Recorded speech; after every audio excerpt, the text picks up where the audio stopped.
Network प्रॉब्लेममुळं व्यत्यय येतोय. तर चला आपण आता थोडंसं आटोपतं घेऊया.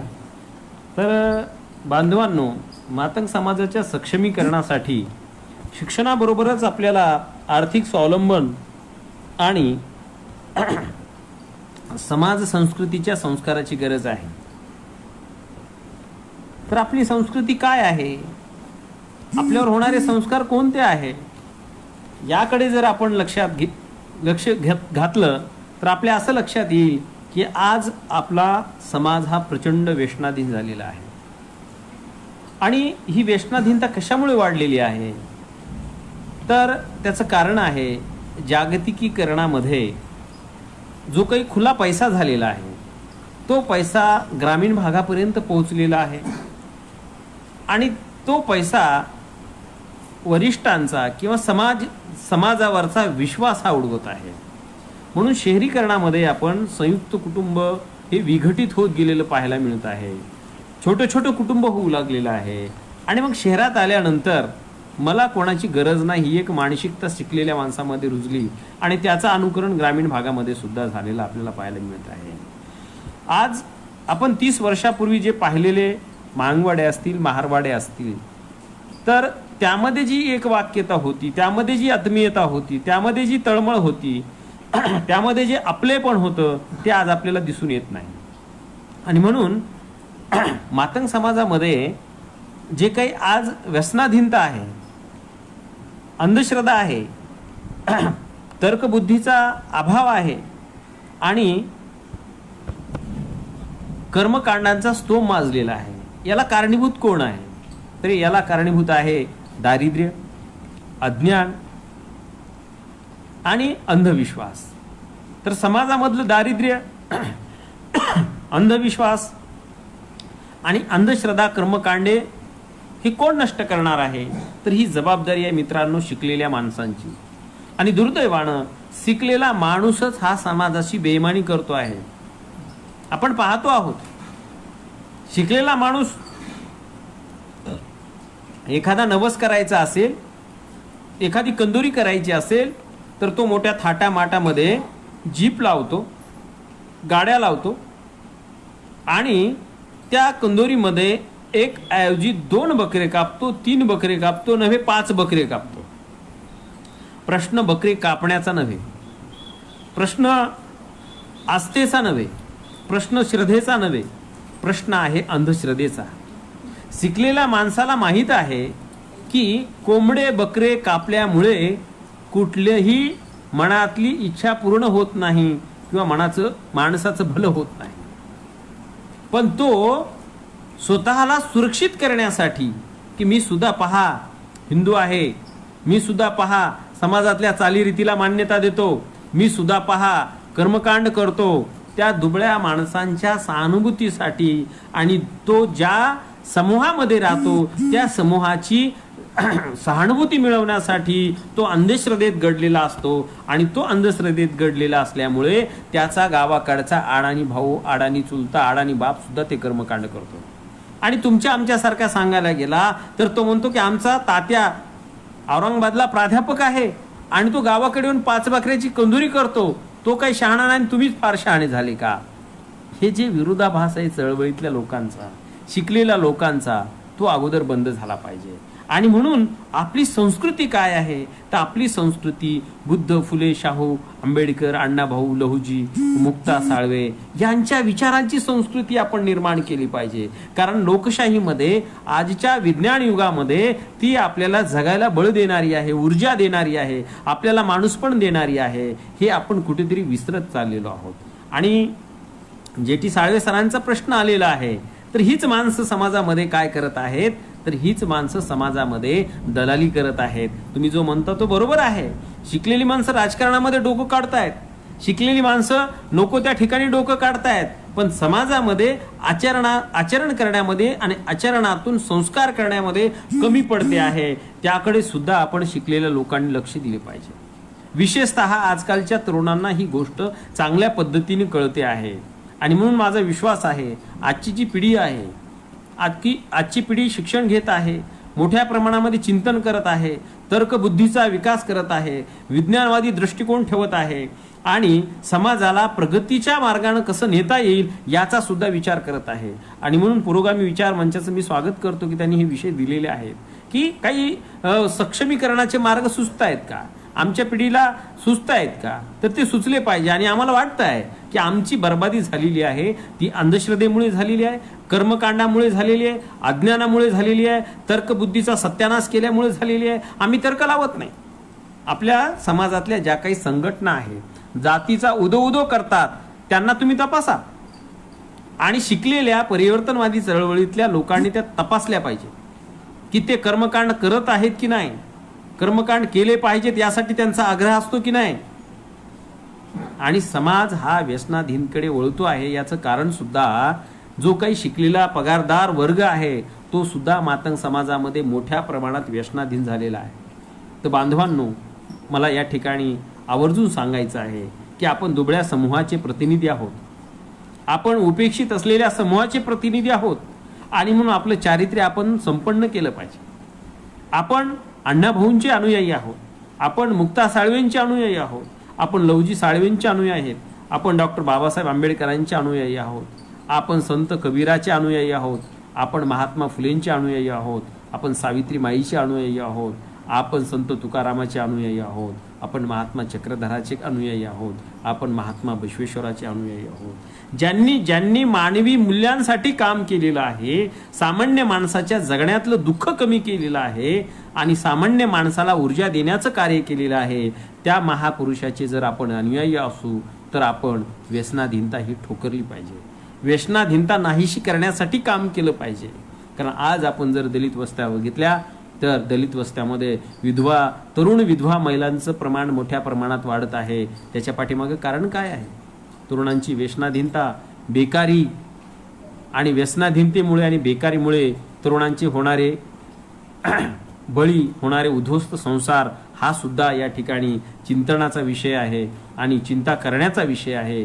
म्हणून मला वाटतं की समाजातल्या लेखकांनी, समाजातल्या विचार करणाऱ्या माणसांनी, समाजातल्या कर्मचाऱ्यांनी, समाजातल्या समजदार आणि सामाजिक कार्यात सहभागी असलेल्या तरुणांनी हे विचार केला पाहिजे आणि समाजातल्या व्यसनाधीनतेकडे लक्ष दिले पाहिजे, समाजातल्या अंधश्रद्धेकडे लक्ष दिलं पाहिजे, समाजातला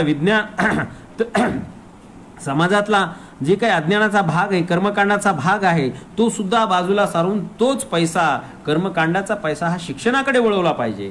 आणि शिक्षणातून कशी प्रगती आहे, विज्ञानवाद किती महत्वाचा आहे, वैज्ञानिक दृष्टिकोन विकसित करण्यासाठी आपली भूमिका असली पाहिजे.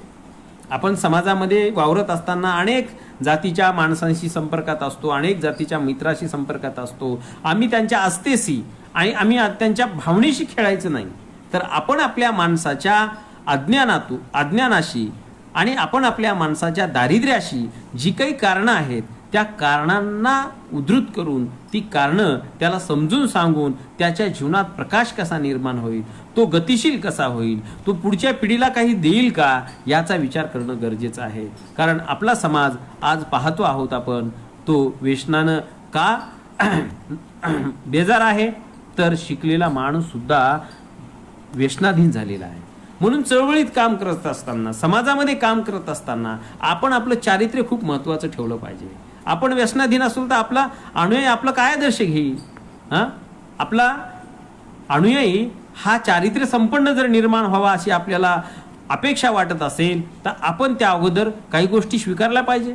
संत तुकाराम महाराजांनी एका बाईला सांगितलं होतं की बाई तू 8 दिवसाने ये, पोराचं पोट दुखत आहे तर मी तुला औषध सांगतो, 8 दिवसाने ये. मग ती बाई 8 दिवसानं गेल्यानंतर तुकाराम महाराज म्हणाले की त्याचं गुळ खाणं बंद कर. तर ती बाई म्हणाली महाराज तेव्हा सांगायचं ना. तर तुकाराम महाराज म्हणाले की मी तेव्हा गुळ खात होतो, 8 दिवस झालं गुळ खाणं सोडून दिलेलं आहे. आणि म्हणून जेव्हाही आपल्याला जाणीव होते की आपल्यामुळे इतरांना त्रास होतो आहे, आपल्यामुळे समाजावर त्याचा वाईट परिणाम होतो आहे, तर आपण ती गोष्ट टाळली पाहिजे. आणि समाजातल्या जाणकार सुशिक्षित माणसांना त्या गोष्टीचा विचार केला पाहिजे असं मला वाटतं. कारण युवकामध्ये खूप मोठी शक्ती आहे, युवक हे समाजाला दिशा देऊ शकतात. आणि मग डॉक्टर बाबासाहेब आंबेडकरांचं एक वाक्य मला या ठिकाणी खूप महत्त्वाचं वाटतं की डॉक्टर बाबासाहेब आंबेडकर एका ठिकाणी म्हणतात की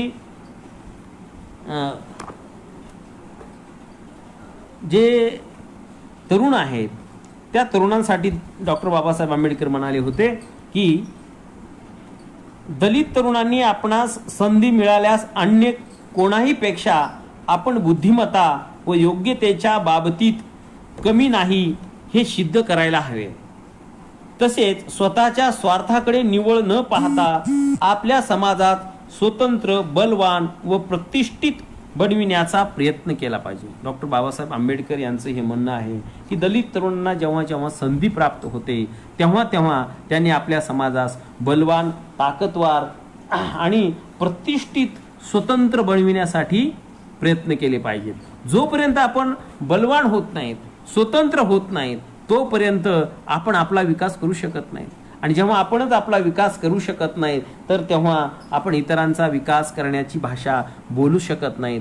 कारण स्वतंत्र असू तर आपण काही गोष्टी करू शकतो, अन्यथा करू शकत नाहीत. आणि म्हणून बाबासाहेब आंबेडकरांचा हा विचार मला या ठिकाणी खूप महत्त्वाचा वाटतो.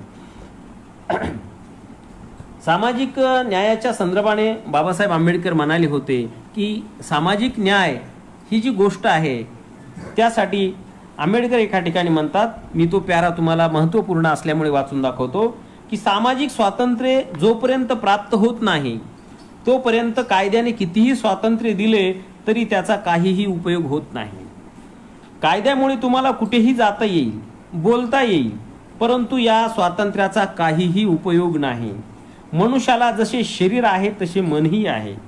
जितकी शारीरिक स्वातंत्र्याची आवश्यकता आहे तितकी मानसिक स्वातंत्र्याचीही आवश्यकता आहे. केवळ शारीरिक स्वातंत्र्य फायद्याचे नाही, त्याला मानसिक स्वातंत्र्याची जोड असणे महत्त्वाचे आहे. शरीराचे स्वातंत्र्य हे ज्याला आहे त्याला मनसोक्त व्यवहार करता यावे एवढ्यासाठी असते. मानसिक स्वातंत्र्य हेच खऱ्या अर्थाने स्वातंत्र्य आहे. ज्याचे मन स्वातंत्र्य नाही तो मोकळा असूनही गुलामच आहे. ज्याचे मन स्वतंत्र नाही तो जरी कैदी नसला तरी तो तुरुंगात आहे. मनाचे स्वातंत्र्य हे जिवंतपणाची साक्ष देतात आणि दुर्दैवानं आपली माणसं मनानं आजही पारतंत्र्यामध्ये आहे. शिकलेली माणसं पारतंत्र्यामध्ये आहेत. शिकलेल्या माणसाला जर आपण जय भीम घातला तर तो म्हणतो जय मातंग, जय अण्णा, जय लवजी, शरणात, राम राम, नमस्कार. काय किती आत्मविश्वास आपला दुबळा आहे. ठीक आहे ना, जय लवजी जय भीम म्हणायला काय हरकत आहे? लवजींना तर मानता तुम्ही, मग शरणात कुठून आला, राम राम कुठून आला, नमस्कार कुठून आला, जय अण्णा, जय माता. मग हे प्रबोधन कोणी करायचं? अभिवादन सुद्धा आपण विश्वासानं करू शकत नाही. बाहेरच्या व्यवहारापुरतं ठीक आहे, समाजामध्ये आपण विश्वासानं अभिवादन करू शकत नाही. म्हणजे विचारधारेवरची निष्ठा त्यामधून आपली लक्षात येते. म्हणून बांधवांनो, तरुणांनी हे लक्षात घेतलं पाहिजे की तरुण त्या त्या समाजाचं नेतृत्व करणारी एक ऊर्जा वाहिनी असते आणि म्हणून तरुणावर समाजाचा भार असतो, दिशा असते.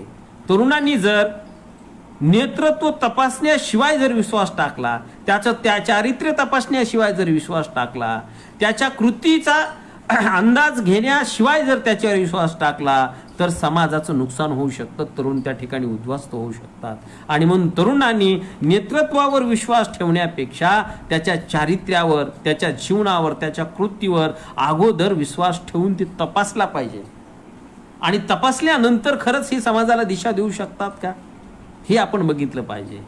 तर मला एवढं सांगायचं आहे की मातंग समाजामध्ये जी काही प्रतीकं आहे, जे काही अभिवादन आहे, हे सुद्धा तरुणानं नीटपणानं सामान्य माणसापर्यंत पोहोचवलं पाहिजे. कारण आपल्या संस्कृतीची ओळख काय आहे. आज ठीक आहे ना, लवजी साळवे काही लोकांना आवडत नाही, पण जय लवजी म्हणायला हरकत नाही. कारण लवजीने महात्मा फुले आणि राष्ट्रमाता सावित्रीबाई फुले यांच्या शैक्षणिक चळवळीला आधार दिलेला आहे. सुरुवातीला जय लवजी म्हणा, जय भीम म्हणा, काय फरक पडतो? कारण जय भीमानं आणि जय लवजीनेच आपला उद्धार केलेला आहे ना. दोन्ही म्हणा, पण ते शरणात, राम राम, की ज्या रामानं तुमचा सत्यानाश केला ते आज आम्ही सोडायला तयार नाहीत. ही शिकलेली माणसं सगळ्यात, बाबासाहेब आंबेडकर म्हणतात तसं, पडेली की लोगोने मुझे धोका दिया आहे. मांग समाजाला तर सगळ्यात जास्त धोका दिलेला आहे. कारण हे सगळे दुटप्पी लोक आहेत, नाटकी लोक आहेत, हे गारुडी आहेत. गारुडी जसा प्रसंग आहे तशी गुडगुडी वाजवतात. आणि म्हणून शिकलेल्या युवकांना माझं आव्हान आहे की बाबांनो, समाजाला दिशा देण्याची आता वेळ तुमच्यावर आलेली आहे. कारण तुम्ही आता मातंग समाजामधल्या सगळ्या संघटना, सगळे प्रतीके, सगळ्या माणसांना तपासून समाजाला दिशा दिली पाहिजे. कारण कधी नव्हे एवढ्या मोठ्या प्रमाणात महाराष्ट्रामध्ये मातंग तरुण हे फुले शाहू आंबेडकरी विचारधारेचा जागर करू लागलेले आहेत, मोठ्या प्रमाणामध्ये चिंतन करू लागलेले आहेत, अभ्यास करू लागलेले आहेत. आणि म्हणून आता जे काही गुडगुडी वाजवणारे, नेतृत्व करणारे लोक होते ते बाजूला पडलेले आहेत. आणि म्हणून असं म्हणावं लागते की आज महाराष्ट्रामध्ये मातंगाला नेता नाही, कारण त्या क्षमताच नाही आहेत. त्या त्यांच्याकडे असलेल्या क्षमतेचे पुढे युवक गेलेले आहेत. आता त्यांना यांच्या मागे जाण्याची वेळ येणार आहे. कारण आता मुळातून संस्कृतीचा अभ्यास करू लागलेले, जातीचा अभ्यास करू लागलेले आहेत, समस्यांचा अभ्यास करू लागलेले आहेत. जरी करता मातंग समाजामध्ये आज दारिद्र्य असलं, अज्ञान असलं, अंधश्रद्धा असली, तरी दुसरा एक आशावाद आहे की मोठ्या प्रमाणात तरुण वर्ग हा फुले शाहू आंबेडकरी आणि संविधानाचा अभ्यास करून या देशानं आम्हाला काय दिलेलं आहे, या देशामध्ये आमचं अस्तित्व काय आहे याचा अभ्यास करत आहे. हा अभ्यास, ही चळवळ म्हणजेच मला मातंग समाजाच्या सक्षमीकरणाचा मार्ग हा उत्तम राजमार्ग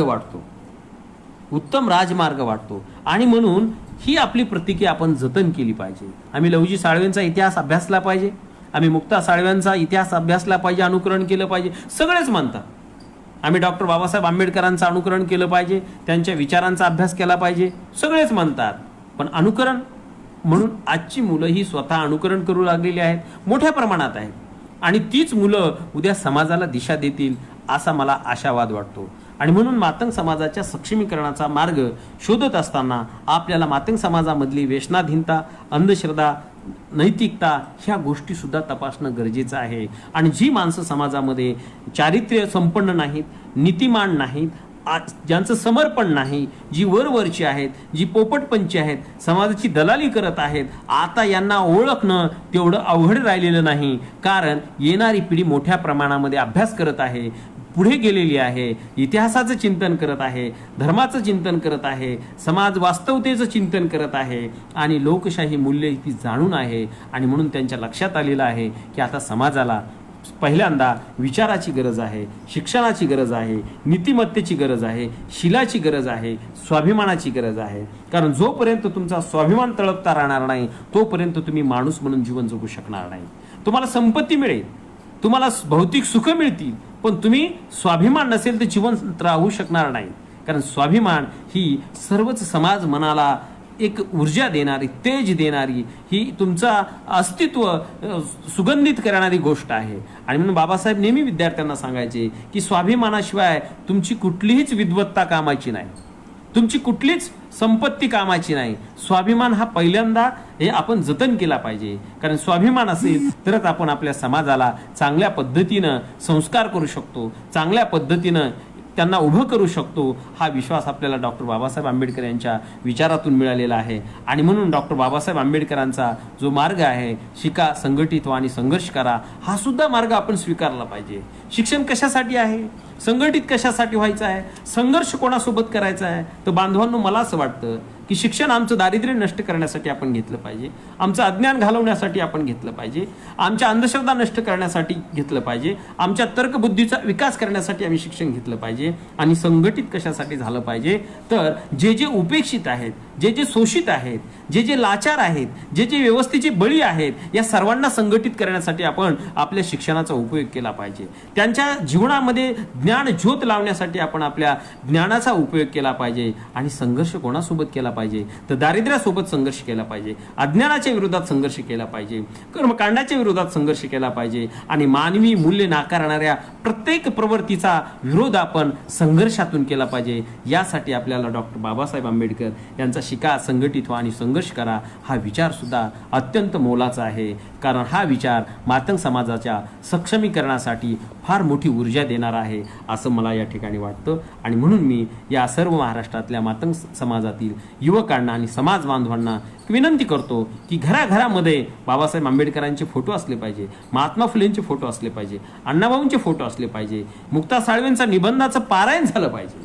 मातंग समाजामध्ये खूप एक चांगली गोष्ट आहे दातृत्वाची, अन्नदान करण्याची. पण ते अन्नदान कधी करतात? चुकीच्या वेळी करतात. एक तर आखाड महिन्यामध्ये सवासणी घालताना करतात आणि श्रावण महिन्यामध्ये सत्यनारायण घालण्यात करतात. तर बांधवांनो, सत्यनारायण आणि आखाड महिन्याच्या सवासणी नष्ट करा जरा. आणि मुक्ता साळवेंचा मुलं शाळेत जातात त्यावेळेस निबंध वाचा आणि त्या मुलांना गोडधोड खाऊ घाला. हे एकदा प्रयोग करून बघा. कारण एक नवी संस्कृती, नवी प्रेरणा देण्याचं काम आपण करू शकतो. त्या प्रेरणा आपल्याकडेच असतात, त्या प्रेरणा आपल्या जवळच असतात. पण आपल्याला ती दृष्टी विकसित झाली पाहिजे. आणि म्हणून जोपर्यंत आपल्या घरामध्ये ज्ञानाची गंगा आपण प्रवाहित करणार नाहीत, तोपर्यंत आपल्या समाजाचा विकास होणार नाही, समाज सक्षम होणार नाही, असं मला या ठिकाणी प्रामाणिक वाटतं.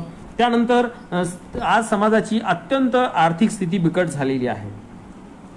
समाजामध्ये उदासीनता निर्माण झालेली, नैराश्य निर्माण झालेलं आहे. आणि मग गुलामीची कामे करणारा समूह मोठ्या प्रमाणात निर्माण होऊ लागलेला आहे. कारण पोट भरण्यासाठी माणसाला कुठलीही कामं करावी लागतात. आणि जेव्हा पोट भरण्यासाठी हाताचं श्रमाचं रक्त आटवण्याचं काम संपतं, तेव्हा शरीर शिल्लक राहतं आणि मग ते शरीर गुलाम होतं. ती स्त्री असो अथवा पुरुष असो. आणि म्हणून या समाजासाठी हाताला कामं असलेली जी काही संस्कृती आहे, श्रम संस्कृती आहे, त्या श्रम संस्कृतीला या लोकांपर्यंत पोहोचवण्यासाठी आपण काम केलं पाहिजे. त्यांना शहराकडे स्थलांतरित व्हायला सांगितलं पाहिजे. कारण खेड्यामध्ये आज कामं राहिलेली नाहीत. आधुनिक शेती झालेली आहे आणि आधुनिक शेतीमुळे आज शेतकरी सुद्धा कमी लोक ठेवू लागलेला आहे. शेतामध्ये कामं मिळत नाहीत. आणि मग गावामध्ये उपाशी राहण्यापेक्षा, गावामध्ये लाचारी करण्यापेक्षा, गावामध्ये बळी ठरण्यापेक्षा आपण शहरामध्ये येऊन वेगवेगळी कामं केली पाहिजे. आणि शहरामध्ये कामं करत करत मुलांना शिकवलं पाहिजे. कारण डॉक्टर बाबासाहेब आंबेडकर म्हणायचं, तुमचा जर उद्धार करायचा असेल तर तुम्ही शहराकडे वळलं पाहिजे. कारण ग्रामीण भागामध्ये 50 वर्षापूर्वीची जी परिस्थिती होती, कोणती परिस्थिती होती की गाव सर्व समूहाला सांभाळायचा. गावातला जो काही पाटील असेल, कोण मोहरक्या असेल, तो गावावर लक्ष ठेवून असायचा आणि सामाजिक न्यायाची भाषा करायचा. तर मित्रांनो, आज आपल्याला गावामध्ये सामाजिक न्यायाची भाषा करणारा कोणीही दिसून येत नाही. आणि म्हणून डॉक्टर बाबासाहेब आंबेडकरांनी जे काही भाकीत केलं होतं ते भाकीत आज खरं ठरत आहे.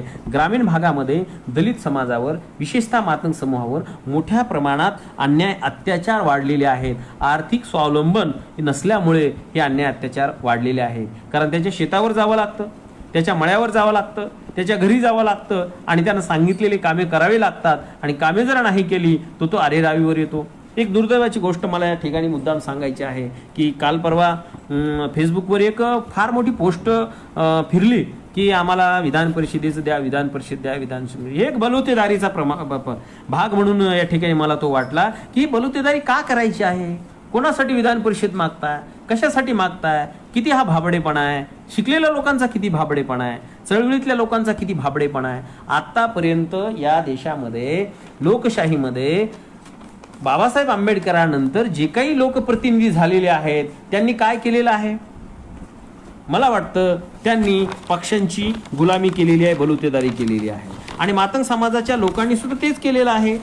आणि म्हणून एखादी विधान परिषद मिळाली म्हणजे खूप मोठं काही मिळेल असं मला काही वाटत नाही.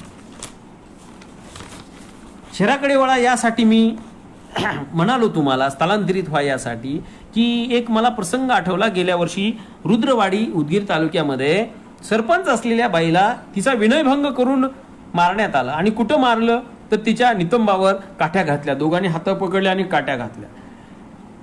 त्या तालुक्यामध्ये 5 आमदार होऊन गेलेले. मराठवाड्यातलं हे गाव आहे उदगीर तालुक्यामध्ये. आणि त्या तालुक्यामध्ये माननीय विठ्ठलराव खादीवाले, टीपी कांबळे, राम गुंडिले, रामचंद्र नावंदीकर, सुधाकर भालेराव हे 5 आमदार होऊन गेलेले आहेत. आणि जेव्हा तिच्यावर अन्याय झाला तेव्हा त्या मतदारसंघाचं प्रतिनिधित्व करणारे सुधाकर भालेराव हे भारतीय जनता पक्षाचे आमदार होते आणि खासदार महाराष्ट्रातले सुनील गायकवाड होते. म्हणजे ज्या मतदारसंघाचा खासदार आमदार एससीचा असतो त्या ठिकाणी एससीच्या बाईला लोकप्रतिनिधी, प्रथम गावाचे नागरिक असताना 2 तरुण धरतात आणि भर रस्त्यावर मारतात, गावातून पिटाळून लावतात आणि बेमौत मारतात. हे सर्व महाराष्ट्रानं बघितलेलं आहे. काय वाकडं केलं तुमच्या आमदारांनी आणि खासदारांनी? आणि म्हणून कांशीरामजीच्या भाषेमध्ये मला असं वाटतं की पुणे कराराच्या आरक्षित जागेवर येणारे जे काही आमदार आहेत, खासदार आहेत, ते कोण आहेत? तर ते बलुतेदार आहेत. ते तुमचं काहीच करू शकत नाहीत, ते पक्षाचं करतात. पक्षाने जिथं डोळे उचलायला सांगितले तिथले उचलतात, जिथं ठेवा म्हणले तिथं ठेवतात. ते काहीही करू शकत नाहीत. आणि म्हणून ह्या बलुतेदारांच्या नादी न लागता समाजातल्या शिकलेल्या कर्मचाऱ्यांच्या संघटनेनं सुद्धा ती तळी उचलली की आम्हाला विधानसभा द्या, विधान परिषद द्या. अरे कशाला द्यायची? तुमचं आर्थिक स्वावलंबन ते निर्माण करणार आहे? नाही. कारण महामंडळाचे जे जे चेअरमन झाले, जे जे डायरेक्टर झाले, त्यांनी दलाली केली, त्यांनी स्वतःचे आर्थिक इमले उभारले, आर्थिक समृद्धी केली. बाकीचं काय? हे सगळ्या महाराष्ट्राला माहीत आहे. महामंडळानं मातंग समाजाचे तरुण फार मोठ्या प्रमाणात उभे करण्याऐवजी पालथे पाडले, दलाल पैदा केले. दलाल, प्रत्येक फाईलला दलाली, बाहेर एक दलाल, इथे एक दलाल, मंत्रालयात दलाल. दलाल निर्माण होऊन समाजाचा आर्थिक विकास होणार नाही बांधवांनो. तर समाजाचा विकास स्वतःच्या पायावर उभा करण्यासाठी त्याच्यामध्ये आत्मसन्मानाची चळवळ निर्माण करावी लागेल, स्वाभिमानाची चळवळ निर्माण करावी लागेल. आणि त्या पद्धतीचं समाजाला शिक्षण द्यावं लागेल की तूच तुझ्या अस्तित्वाचा निर्माण करता आहेस. बुद्धाचं तत्व आहे, अत दीप भव. तूच तुझ्या स्वतःचा उद्धार करतायस, तुझा कोणीही उद्धार करता नाही. म्हणून समाजातल्या सुशिक्षित तरुणांनी ज्या काही चळवळी चालवलेल्या आहेत त्या चळवळीमध्ये हा एक मुद्दा महत्त्वाचा मला वाटतो की मातंग समाजाचं एक स्थलांतर शहराकडे मोठ्या प्रमाणात झालं पाहिजे. ज्या ज्या ठिकाणी अल्पसंख्याक समाज आहे त्यांनी शहरात येऊन राहिलं पाहिजे. आणि समाजामध्ये विश्वासार्हता असणं अत्यंत महत्त्वाचं आहे की जोपर्यंत कर्मचारी, अधिकारी, समाजातल्या संघटनेचे जे काही सामाजिक संघटनेचे पदाधिकारी आहेत किंवा राजकारणात जे काही काम करणारे माणसं आहेत त्यांनी एकमेकाचा समन्वय साधला पाहिजे आणि महत्त्वाच्या मुद्द्यावर एक आलं पाहिजे. एकमेकांची तळी उचलण्यासाठी एक येणं गरजेचं नाही, एकमेकाला विचारवंत म्हणून घेण्यासाठी एकत्र येणं गरजेचं नाही, किंवा एकमेकांना मोठं म्हणण्यासाठी एकत्र येण्याचं नाही, किंवा एकमेकासोबत फोटो काढून प्रसिद्धी मिळवण्यासाठी नव्हे. हे प्रसिद्धी हे गळून पडणाऱ्या गोष्टी आहेत, ह्या काळानुरूप नष्ट होणाऱ्या गोष्टी आहेत. पण बेसिक काम जे आहे, समाजातली जी काही दबावगट निर्माण करण्याची प्रवृत्ती आहे ती कधी होते? तुमच्या समर्पित चळवळीमुळे होते, समर्पित भावनेने केलेल्या निरपेक्ष कामामुळे होते, सहजासहजी होत नाही. महाराष्ट्रामध्ये पाहतो आपण, आपले जे मोठे बांधव आहेत त्यांचा काय दबदबा आहे रयतेच्या राजाला माहीत आहे. आणि म्हणून राजकारणामध्ये तो का आहे? कारण 70 वर्षामध्ये त्यांचं योगदान आहे, समर्पण आहे. आणि मातंग समाजामध्ये सुद्धा त्या पद्धतीचं समर्पण जर तयार करायचं असेल, समर्पित भावनेनं काम करायचं असेल तर बांधवांनो ह्या सगळ्याच गोष्टी आपल्याला लक्षात घ्याव्या लागतात की आपली जी ग्रामीण भागातली समाज व्यवस्थित जी अवस्था आहे ती व्यसनाधीनतेकडे वळत आहे. ती व्यसनाधीनता आपण कमी करण्यासाठी निर्व्यसनी लोकांची संख्या वाढवली पाहिजे, शिक्षणामध्ये लोकांचं प्रमाण वाढवलं पाहिजे, स्वाभिमानी लोकांचं प्रमाण वाढवलं पाहिजे. आणि आपण सर्व जाती समूहाशी बंधुभावानं वागलं पाहिजे. कारण आपण भारताचे नागरिक आहोत. मी भारताचा नागरिक स्वतःला समजतो. मी स्वातंत्र्य, समता, बंधुता, न्याय या मानवी मूल्यांचा अंगीकार केला पाहिजे. जोपर्यंत आपण समता, स्वातंत्र्य, बंधुता, न्याय या मानवी मूल्याचा अंगीकार करणार नाहीत तोपर्यंत आपल्याला भारताचे नागरिक म्हणून घ्यायचा अधिकार राहणार नाही. जरी करता कोणी आपल्यावर अन्याय केला तर त्याचा प्रतिकार करण्यासाठी न्यायानं, कायद्याच्या बाजूनं आपला माणूस तेवढ्याच ताकदीनं सक्षम केला पाहिजे. आणि हा सक्षम कधी होईल?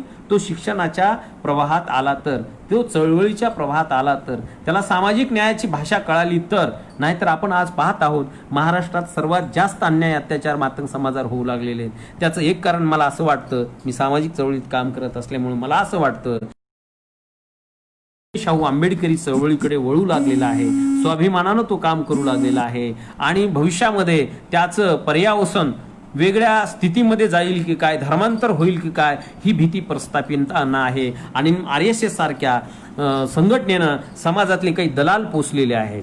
या दलालांना सुद्धा वठणीवर आणण्याचं काम फुले शाहू आंबेडकरी चळवळीतले कार्यकर्ते करतील असा मला विश्वास आहे. कारण त्या दलालाचा ऐकण्याची स्थिती राहिलेली नाही आता. कारण दलाल हे तोकडे पडू लागलेले आहेत. कारण बलुतेदारापेक्षाही लोकशाहीला आज मूल्य आहे. म्हणून बलुतेदारी ही गावातच नष्ट झालेली आहे, तर राजकीय दरबारात सुद्धा ती नष्ट होण्याची वेळ आलेली आहे. आणि म्हणून मातंग समाजातल्या तरुणांना, मातंग समाजातल्या जाणकार बंधू भगिनींना माझं एक आव्हान आहे की मातंग समाजामध्ये ज्या काही स्वाभिमानाच्या चळवळी आहेत, जे काही स्वाभिमानाचे मुद्दे आहेत ते घेऊन आपण सर्वांनी समन्वय साधून एकमेकांमध्ये विश्वासार्हता निर्माण करून आपण ते रुजवले पाहिजेत आणि मातंग समाजामध्ये विचाराचा वर्ग तयार केला पाहिजे. जोपर्यंत विचाराचा वर्ग तयार होणार नाही तोपर्यंत समाजाचा विकास होणार नाही, समाज सक्षम होणार नाही. भौतिक संपत्तीनं सक्षम झालेला दलित समाज या देशात यशस्वी होऊ शकत नाही, तर तो विचारानं सक्षम झालेला, स्वाभिमानानं तेजमय झालेला समाजच या देशात सक्षम होऊ शकतो. आणि म्हणून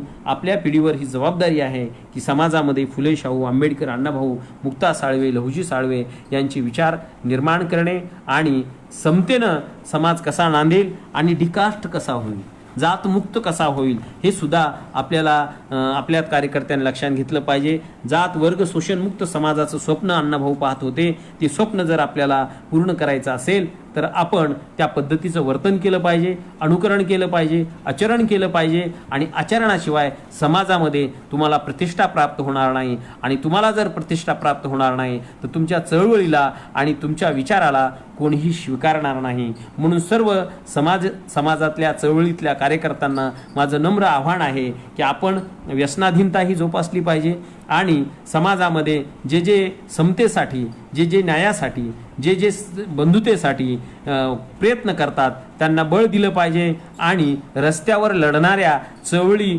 जोपर्यंत निर्माण होणार नाहीत, जोपर्यंत समूह रस्त्यावर सामाजिक न्यायाची भाषा करणार नाही, तोपर्यंत प्रस्थापित व्यवस्थेला कुठलाही हादरा बसत नसतो. आणि प्रस्थापित व्यवस्था ही न्यायाची भाषा करत नसते, तर ती मुजुरीची भाषा करते. त्यांची मुजुरीची भाषा जर नष्ट करायची असेल तर आपल्याला रस्त्यावर येऊन समता, स्वातंत्र्य, बंधुता, न्याय या मूल्यांचा अंगीकार करणारा मातंग समाजातला तरुण निर्माण करावा लागेल असं मला या ठिकाणी वाटतं.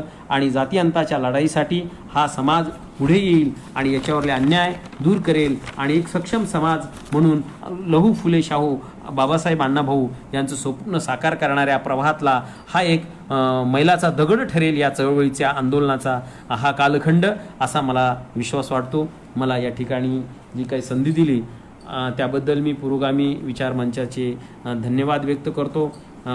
नेटवर्कमुळे मला बराचदा व्यत्यय आला, त्यामुळं माझी मनस्थिती व्यवस्थित राहिली नाही.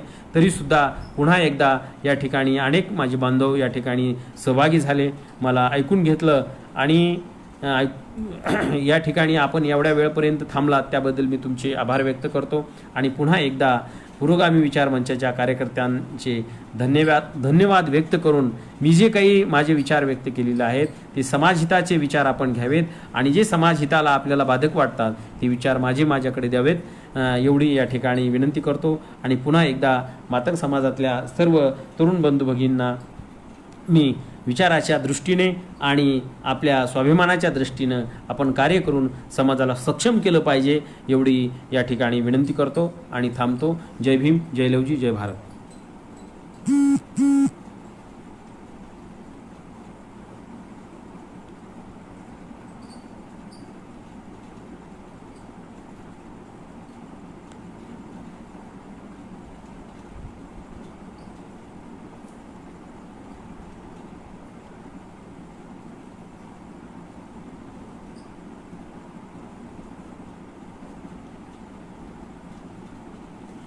JT जाधव सर म्हणतायत की आपल्या प्रतिष्ठेपेक्षा आपल्या चारित्र्यावर लक्ष द्या, कारण चारित्र्य म्हणजे जे तुम्ही आहात आणि प्रतिष्ठा म्हणजे जी लोक बनवतात. अगदी खरं आहे सर, सहमत आहे सर.